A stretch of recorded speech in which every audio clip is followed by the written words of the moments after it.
Tila kailangan ko na yata ng malinaw na daan.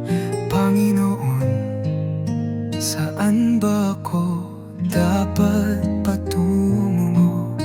Naguguluhan na ang damdamin at pagod na rin ang pusong patuloy na nagmamahal sa taong hindi naman ako ang hanap.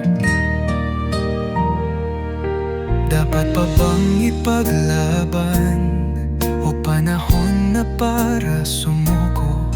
Hahayaan ko na lang bang ang tadhana ang magpasya?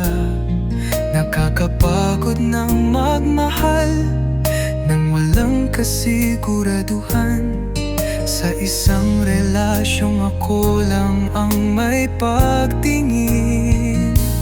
Ngunit kahit ganito, hirap pa rin akong limutin ang damdamin sa kanya pa rin. Umiikot ang daigdig. Kahit ilang ulit nang nasasaktan, pipiliin ko pa rin siya. Kahit hindi ako ang laman ng kanyang isipan, tahimik ko siyang pinagmamasdan habang masaya sa piling ng iba.